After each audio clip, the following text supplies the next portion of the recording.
Hey folks, it's Finn. So in this Thursday's update, I thought I'd do a general catch-up of everything. The breakup, moving, settling in, etc. So let's have a catch-up.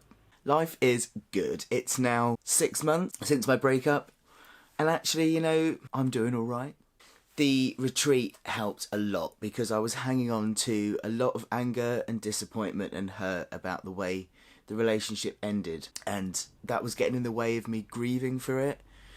And so being able to kind of let all that go on retreat was really, really helpful, and I've come away from that just feeling a lot better about the whole thing. And I think I've done my grieving now and I'm just ready to move on. In actual fact, I'm just loving single life. I didn't realise just how much I needed to be on my own. I haven't really had a decent amount of time on my own ever, really. This last relationship was one of my most healthy relationships. I had a little bit of a break beforehand. I was 6 months single before me and my ex got together. But, that was still so early days in my recovery from mental health and from drugs and alcohol. If I look back to that time, my instincts then were telling me that I needed to be on my own, but I wasn't listening. I've learned, I'm better at listening to my instincts now. I'm not saying I'm not glad it happened. Of course I did. There's some great things that came out of that relationship, but I really needed to grow on my own.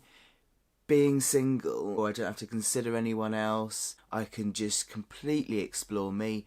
And I hadn't realised just how much being in that relationship was making me really compromise who I am, and it was just keeping me stuck as the old me, I think, because when we'd got together I was still very poorly and female, and so it was kind of keeping me in the same way of being a lot. And I think as a single man I can now really be my new self. I'm not with someone who's got that memory of me of a very poorly woman. I don't know if I'm explaining this well, but I just feel like I've been able to flower more and enjoy things that I really enjoy, because my ex, if I look at it, we were quite dissimilar in a lot of ways that I hadn't really allowed myself to see. This whole spiritual retreat, there's no way he'd have gone on that. He wasn't really that way inclined on thinking about those things, so I couldn't even really have those conversations with him. So yeah, this single life is allowing me to really open up, really explore me. I joke about this a lot, but running a house on my own, fully independent, is just so new. In drinking times I kind of did it, but usually with people and usually not very well. I've lived in shared houses and things like that, but never really had my own place where I'm paying all the bills and everything. Even in my studio flat I had a while back, that was all inclusive, and there was other things included like hoovers and washing machines and all sorts, whereas now it's all me. I own my own hoover, which to most people is just a bit like, it's a hoover, but to me it's like this symbol of like, I've grown up. I've got this hoover. If any of you are members of the Finn fam, you'll have been seeing my amazing attempts at learning to cook. I'm not bad at cooking, it's just that I've been out of practice because my ex did all the cooking, and my kind of meal repertoire is probably about kind of 3 dishes. So I've been exploring new recipes and having great fun with that. Evening, it's the Naked Chef. I have cooked chilli. A lovely chilli. Leaky beans. Oh, lovely, lovely, lovely. And it smells nice. In terms of settling in, I love my home. I just love this little flat of mine. Everyone that comes round says how much it's just really me, and I keep saying, well, what do you mean it's me? I want people to explain what this me thing is. And I had someone round recently and they were looking around and they said, well, I think it's because there's things on shelves that adults wouldn't normally put on shelves. And actually that's so true. I guess it really is my personality of just like being a bit random, and I like something, I'm like, oh, that goes on a shelf.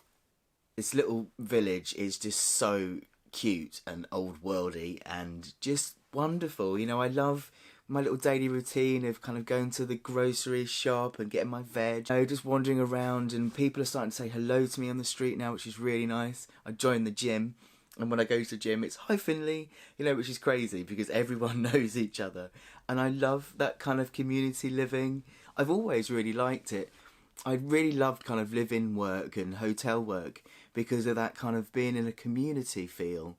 But of course, drinking and drugging, it was also a way of escaping responsibility, and I upset people a lot, and it wasn't good. But now sober, living in a community where I'm not upsetting people, it's lovely, and I really do thrive on small community living. Being back by the sea has just been the best thing in the world for me. I did not realise how much I miss coastline. Just watching it now change from being really warm summer, deep blue, calm sea to suddenly this real rough, grey and sometimes really red sea because we've got all these red cliffs around here. And it's been crazy recently. Our coastline's quite famous. Well, it fell in once, basically. The railway's right on the beach, and so when you're on the train, the waves are like coming up and over the train. It's awesome. I've been really enjoying some quite crazy tides of late.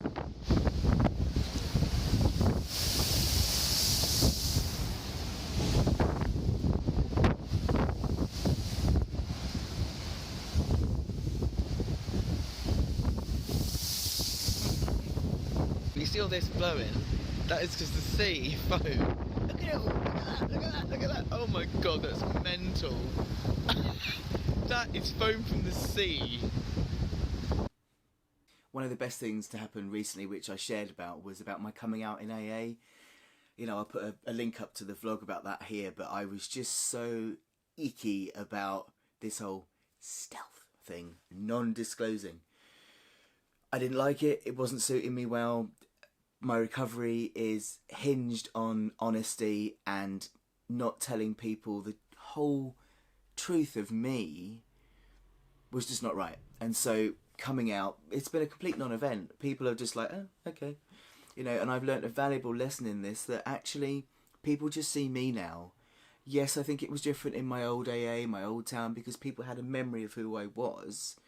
And so there was always that, are they really seeing me? But here, I know they are. In fact, I had a conversation with my sponsor's wife last night in the car, and we were talking, and I was saying about having a hysterectomy, and she just kind of went, oh yeah, she said it just doesn't compute. So I know that they're fully seeing just me, but it's really helped to be able to share my history now, because I can speak about myself without having to censor what I'm saying, and it's made myself and my sponsor so much closer, which is wonderful, and it's just made such a difference and made me really, really relaxed. I just feel really part of now, which is lovely. I think one of the saddest things about my breakup, about any breakup, this happens to everyone, is that you lose not only your partner, but you lose the family that you were a part of, and that was heartbreaking, really, really was. It's, you really want to stay in touch, but of course you just can't. It's awkward, especially when there's a new partner involved. It's just not going to happen. And so my sponsor and his wife have kind of become my new family. There's not a day goes past really when he doesn't ring and we don't speak on the phone. And we've got this routine now where I go round to his on Friday for my tea, as they call it in Devon. Now that I've settled here, it's back to kind of putting things in place in order to progress to future goals and what have you. One thing I was doing in Oxford was gradually trying to make my way back to work, first by doing volunteer work. I found a similar thing here. There's a youth group here on a Thursday night for LGBT young people from 13 to 19, so I'm volunteering there now. I started last Thursday. They've also asked me to do the Wednesday youth group as well. That's just a generic youth group, so I'm doing Wednesday and Thursday. I'm of course still doing the Laurels, which is every kind of month and a half. And the Laurels also want me to do some extra stuff with them as well, so that's exciting. The plan is really now to find a way of making what I love doing pay the bills. I'm still receiving state benefits at the moment as part of my recovery, and also because I've been having surgery, it's been impossible for me to get back to work. And I don't know if I'm quite ready yet, hence trying the volunteer work. I need to make sure that I can sustain doing a certain amount of hours a week without having a wobble. But ultimately I want to be off these benefits because, it just carries so much shame, doesn't it, being on benefits? It shouldn't, I know it shouldn't. When it's warranted to have them, it shouldn't carry shame, but it does. And I would like to be self-sufficient. What I love doing is this. I absolutely love doing this YouTube work and the stuff that comes off of it. My dream would be to win a lot of money, and then I'd have plenty of money to live on, and I could just do this and not worry about earning money from it. But that hasn't happened yet. I do keep playing the lottery, but it hasn't happened. I'm back studying now. I'm doing my psychology degree because that would allow me to help others and get paid. But if I'm honest, it's this I want to do. It is really this I want to do. So, I don't know. I'm handing it over to the universe and just seeing what happens.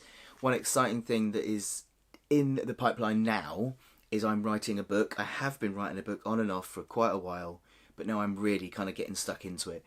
I've got some help from a few people that are in the industry in various aspects to kind of give me a few pointers, and I'm hoping to get that up and running. It could well be that I end up doing some public talking off of that. That would be great. People have said that I'd be good at that. I kind of agree on the one hand, but I'm terrified on the other. I still struggle a lot with this kind of, really, am I good enough thing, which obviously needs some work still.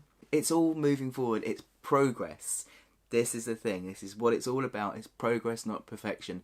I do not yet know what the full picture looks like, and it doesn't really matter. I know what I love doing, and I just do that on a daily basis and pay attention to the day, to that moment, and the rest pans out. That's how my life has kind of evolved over the last 6 years, and I fully trust that the next bit will unfold as well. The fact that I'm here in Devon, everything's worked out perfectly, I'm really evolving in ways I needed to, says I'm on the right path, and the rest will become clear. So that was a bit of a waffle, wasn't it? Always ends up being a bit of a waffle when I do general updates. Sorry about that. So yes, life here is pretty good. I am one very, very happy man. And I just want to thank everybody for getting me through a really tough period. I mean, I always value so much what goes on here, but this last period of kind of breaking up and moving here and settling in, I've been so buoyed by your comments and support and everything. It's made a huge difference to what otherwise would have been a very, very lonely and scary time. I will see you next Thursday for a regular update. I currently haven't got any idea what it'll be about, so please do hit the subscribe button to be kept up to date with whatever that turns out to be. You can, of course, click on any of the social media links to join the Finn fam and be kept up to date with all extras going on. You can also click on my blogs for more information about surgeries and so forth. Thank you so much for watching, everybody. Have a great rest of week and weekend, and I will see you next week. Bye-bye.